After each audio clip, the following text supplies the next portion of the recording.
Welcome to Arts for the Health of It, a podcast where you will discover creative ways to improve your health and well-being. Nothing makes me happier than game nights at my house, and this game is going to be added. Hi, Eran. Hi, how are you, Richard? I'm super. How are you? Fantastic. Nice to be Good. chatting with you today. Yes, I'm so glad you're here to talk about this game. But first, I want to talk about you being the joy pusher and what that means for you and for you in your life. Okay, cool. Thanks for asking. So I guess, I hope at least at some point in all of our lives and careers, we find time or multiple times to kind of stop, pause, reflect, think about who we are in the world, what we want to achieve in our lifetime, how we want to impact the people and places around us. And, for lack of a better word, define our personal brand or redefine our personal brand. And so I was going through this process a couple of years ago and really struggling because my background and my career has been so diverse and so varied.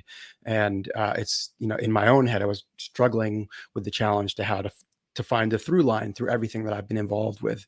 And it was actually my wife who kind of observed that. She said, even though you've done all these disparate things, the thing that connects them all for you is that you're all about bringing joy to other people and delivering some form of newly discovered happiness to them. And so she's like, you're like a drug dealer who sells joy. And we were like, the joy pusher. And so it stuck. And then I had to kind of go back through the process and go, oh, wait a minute, can I actually retrofit that into a career? Can I retrofit that into, a whole lifetime of doing different things? And is it a flag I can plant in the ground and move forward with confidently? And so I decided that it was, and it does get a really positive reaction, which is, already delivers joy from the minute people first hear it, which I think is, a sign of its indicative and hopeful success for me personally and professionally.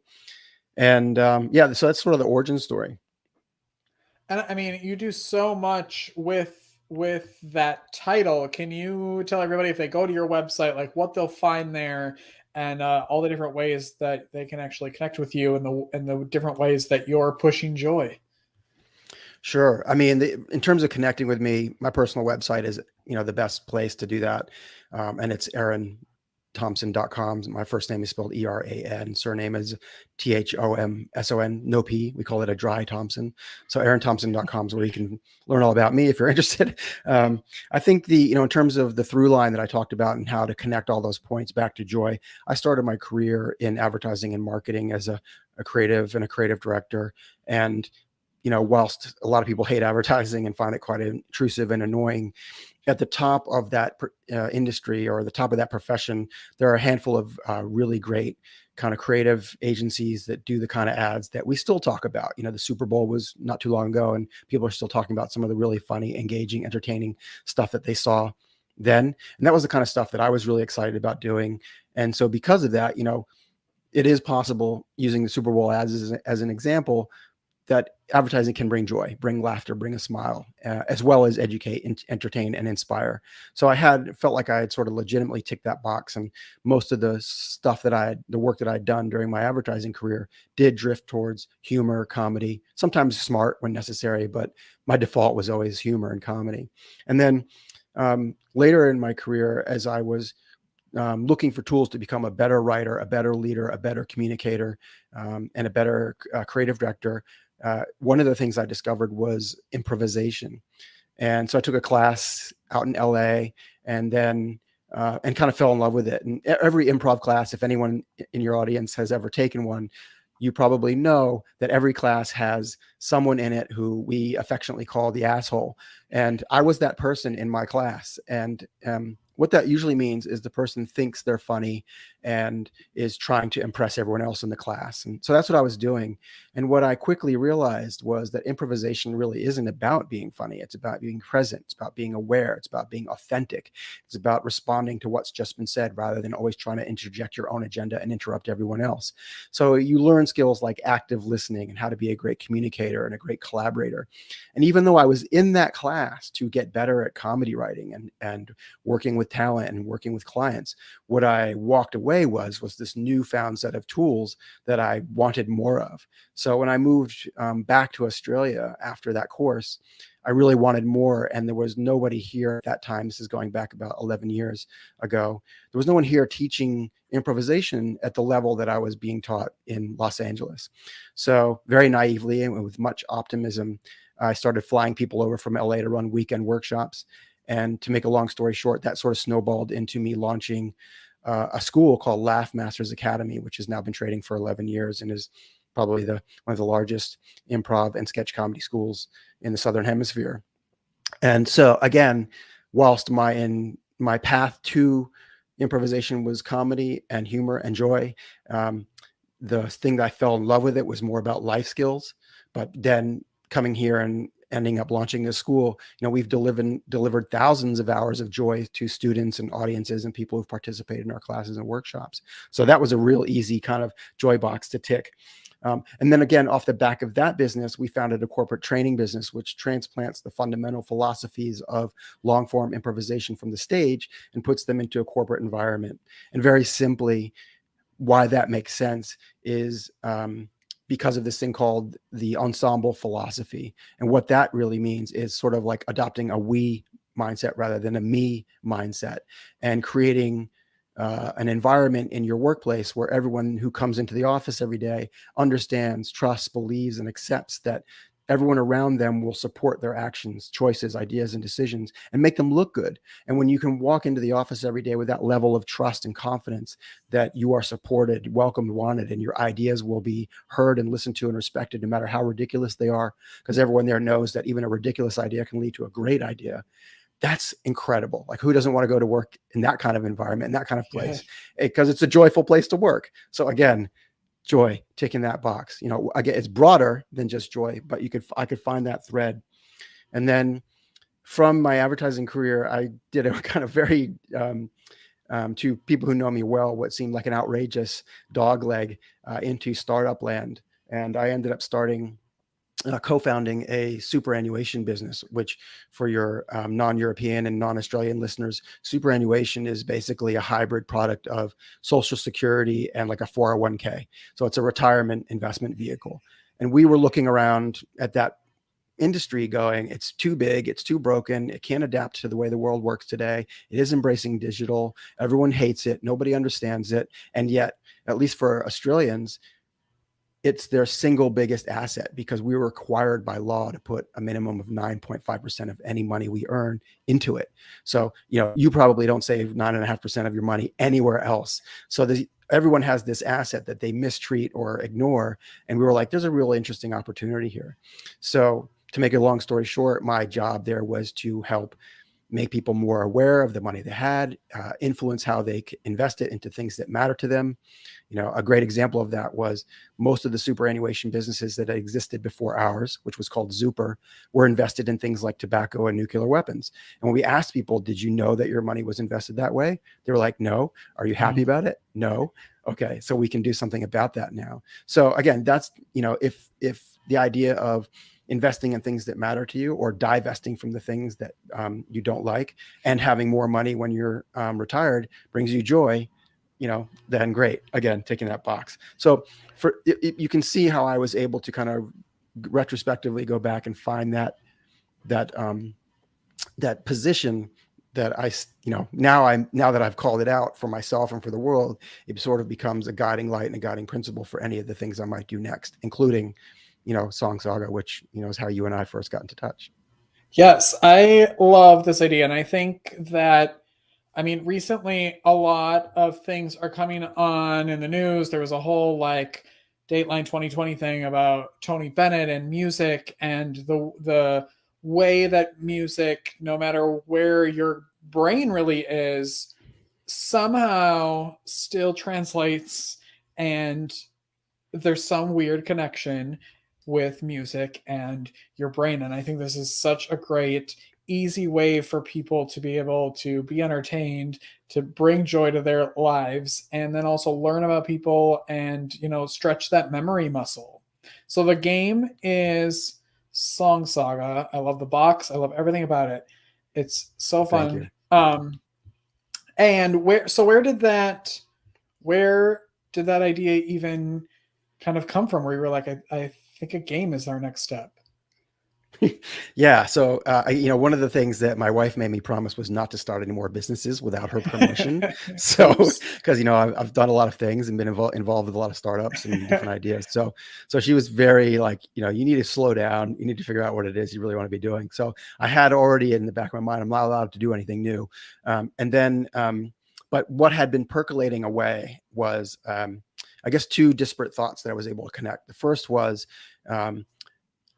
you know, I think 20 years ago now, Steve Jobs came on stage and held up the very first iPod and was like, 10,000 songs in your pocket. And everyone went, whoa, crazy, right?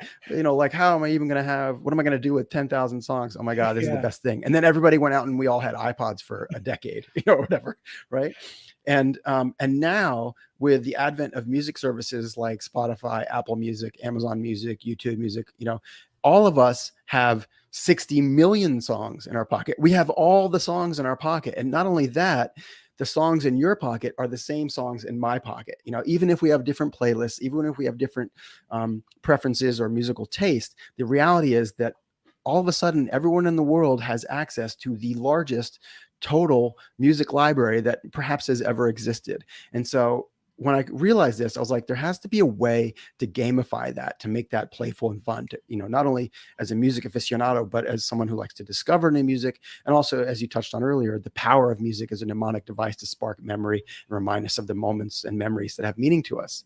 So these two things were just kind of percolating in my brain. And then the origin story of Song Saga is basically, we went away for a long weekend with another couple, my wife and I, and another couple. And we were sitting around after dinner, drinking some red wine, listening to music.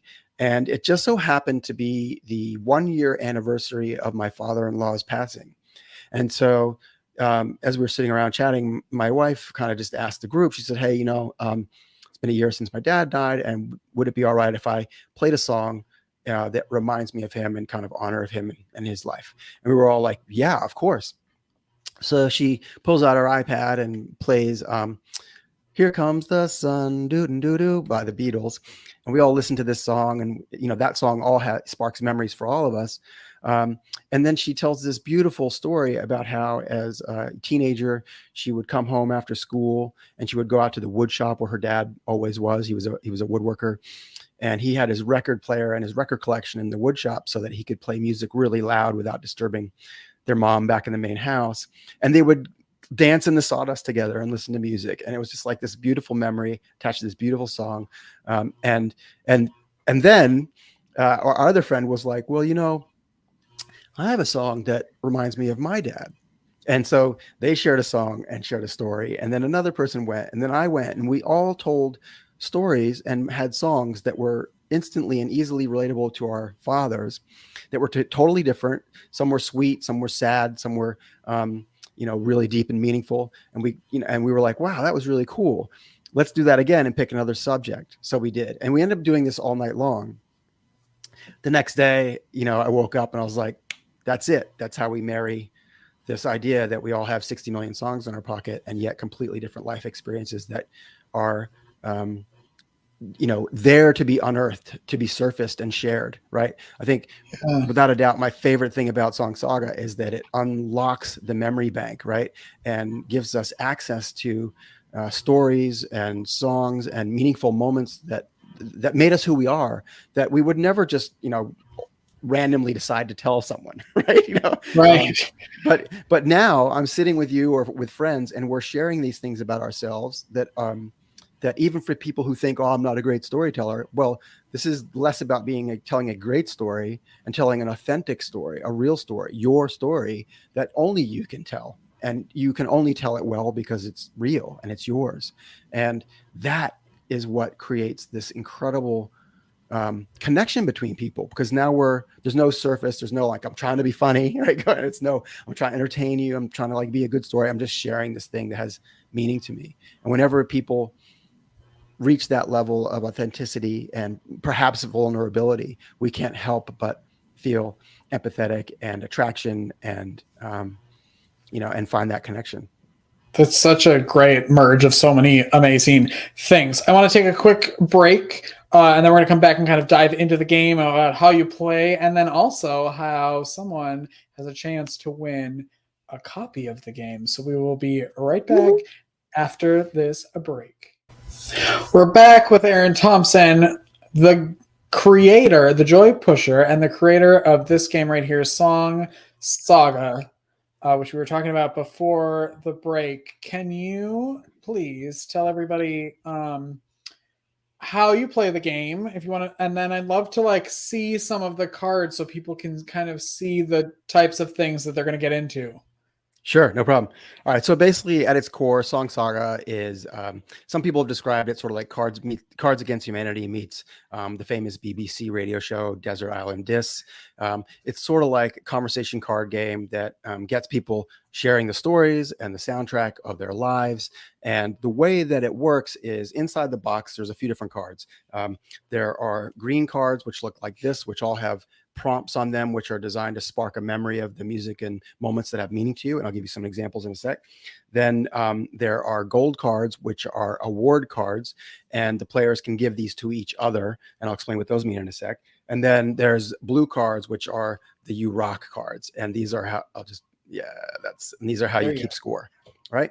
So, I mean, one of the funny things about Song Saga when we were defining the rule set was when we tested it in Australia where I'm based, people were like, oh, wow, this looks really cool and fun. How do you play? And so we're like, oh, well, this is how you play. And then we took it to America to test it before we did our first print run. And everyone was like, oh, this looks really cool and fun. How do I win? And we're like, oh, wow, what an interesting sounds about difference. Right. Yeah. Yeah.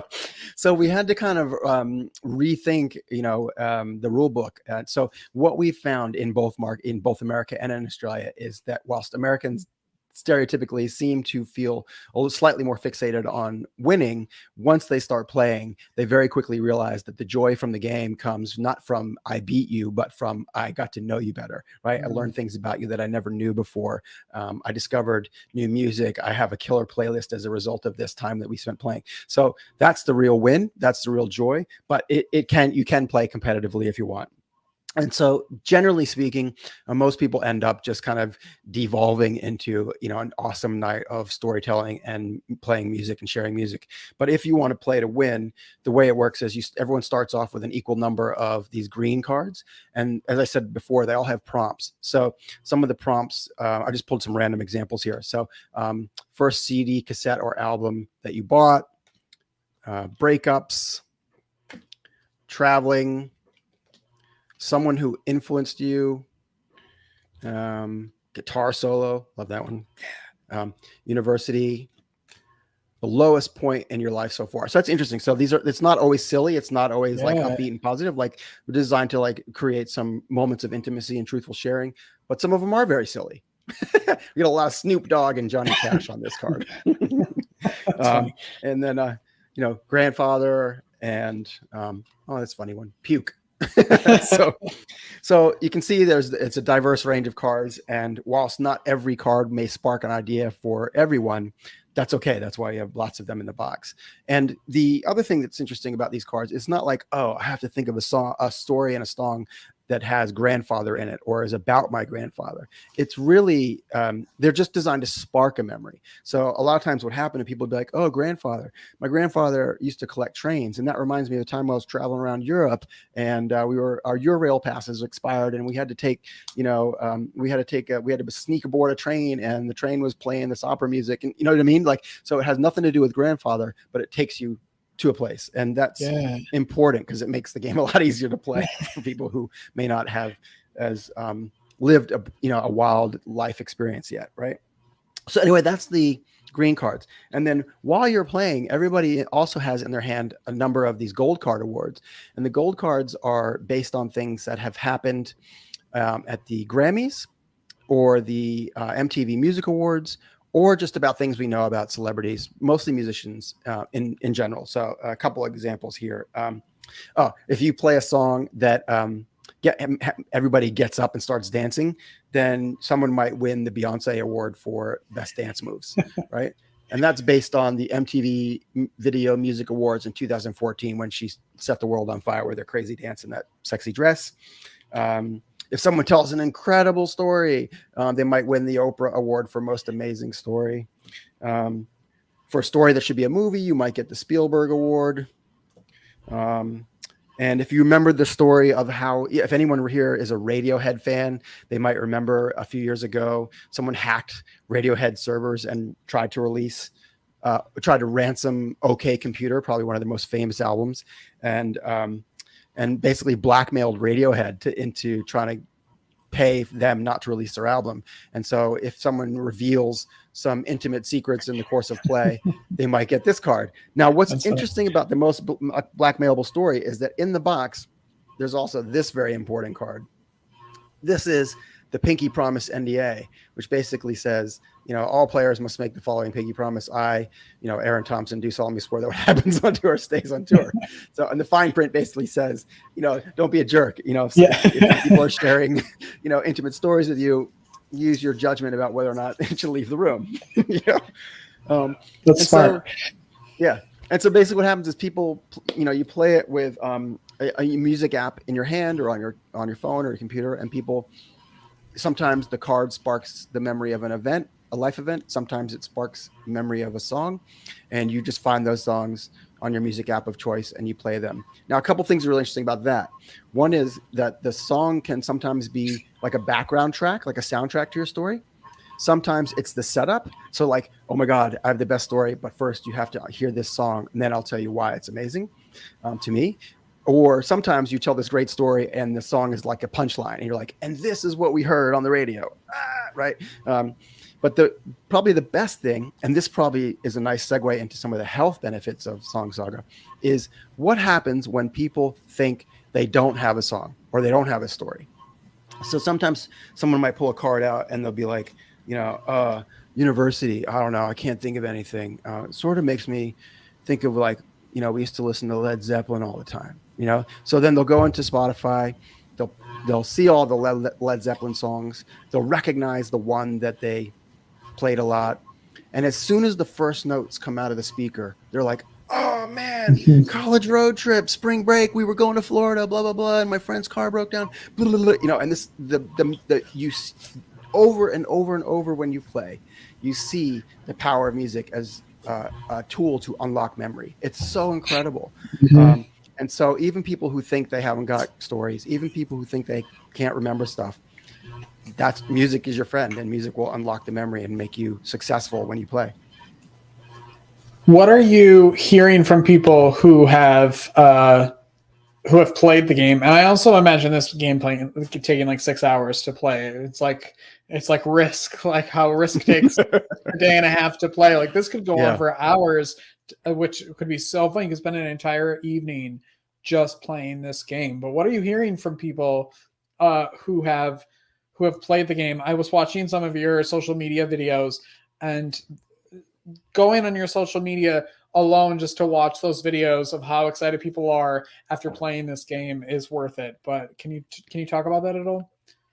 Yeah, sure. I mean, the feedback has been great, and I think some of my favorite things that we've heard people say about Song Saga are like, we did a test group with a group of guys who went to high school together and have known each other for 20 years, right?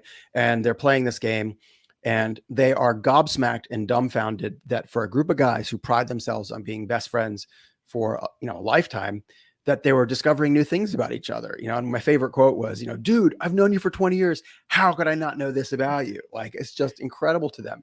And that's, the game is just so great at unlocking and surfacing those memories, like I said earlier. The other favorite quote that we heard recently was from a woman who, she said, I learned more about my husband in one night of playing Song Saga than in all the years we've been married. And I was just like, oh, wow. That's incredible. Right. So it is fun. It is playful. You can play all night. Like the very first group of people that I ever played Song Saga with was a group of friends on an annual ski trip. And they all love Cards Against Humanity, and they were really excited to play Cards Against Humanity. And I put this on the table, and I didn't tell them that I'd made it. I just left it on the table because in my brain, I'd only gotten as far as, let's see if anyone picks up the box and thinks it's interesting. For me, that was going to be a win for the weekend, and someone did. And they were like, hey, this looks cool. We should play it. And, one of the real diehard Cards Against Humanity fans was like, okay, we'll play that for like an hour. And then we're going to play Cards Against Humanity. So this is like at 8:00 at night. Fast forward to 3 a.m. in the morning, and people are playing air guitar and dancing on the furniture. And, Song Saga is still in effect. It was just, and I'm texting my wife the whole time, like, you're not going to believe it. They're playing it. They're still playing it. They love it. I'm getting great stories. Like it was just sending her bad, blurry photos. It was hilarious. So at what point did you tell them you were the creator of it? Before we all went to bed. And then, everyone's minds were like, what? Yeah, it was cool. It was very cool. The thing I want to share with you just quickly that I think is probably going to potentially really relevant to your listeners is what we've seen, and we've probably all seen, is the power of music in terms of dealing with people who have Alzheimer's or memory issues. And so one of our things that we've been working on is trying to get Song Saga into aged care facilities. So, we've observed that grandchildren and children of parents, the elderly parents, they often feel obligated to go visit, grandma and grandpa, and yet feel uncomfortable with the dynamic that exists in those places and often struggle to connect and create meaningful conversation. And so we introduced Song Saga into that equation, and all of a sudden the grandchildren are watching their grandparents light up in a way that they've never seen before, hearing stories from their lives, being exposed to music from, a year ago that many of us haven't heard or have forgotten. And the same goes for their parents, the other way. So in terms of a health benefit, there's Song Saga kind of, it's still a game, it's still playful, but you introduce it into that environment, and it creates a really exciting, beautiful experience. Yeah, such a unique and special way to unlock some memories like that with people. I mean, people who don't have memory issues and people who do. It's such a well-rounded game for everyone, I think. Totally. Where can people get the game? So the Song Saga is available on Amazon. Like if you're in the United States, probably it seems like everyone's get it by this afternoon, Amazon. probably here. Yes. Yeah. So it's on Amazon. I would love it if you bought it off our website, which is song-saga.com. If you just Google Song Saga, you'll find it. And it's in a few stores in the US and around the world. We ship globally from America and from Australia. So yeah, definitely check it out, and love to get more people enjoying moments of meaningful connection with the game. I love that. And tell everybody how they have a chance to win a copy of it. Yeah, so on our website we have a page which is which you can enter the Arts for the Health of It podcast and enter to win a free copy. I'm just double checking the URL right now.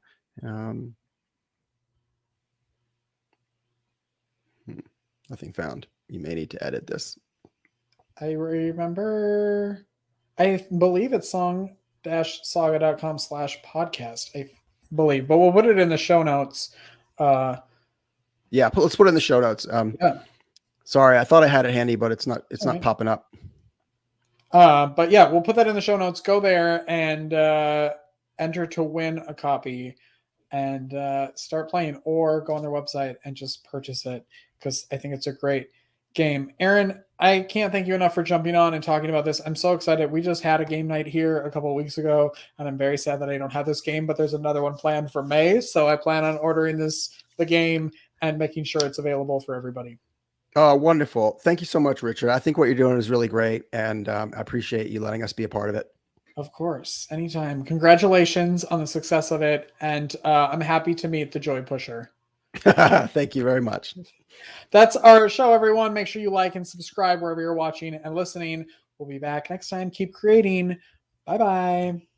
Thank you for listening to Arts for the Health of It, a podcast produced by Hearts Need Art, creative support for patients and caregivers, in partnership with the National Organization for Arts and Health. You can help others learn about the healing power of the arts by subscribing, sharing, and reviewing the podcast wherever you listen or watch. The podcast is hosted by Richard Willmore, co-hosted by Constanza Rader. Our theme song, Songbird, is written and performed by Natalie Lane. Visit heartsneedart.org to learn how you can support our mission to create joy with people facing life-altering health challenges. Join us next week to learn more ways you can create arts for the health of it.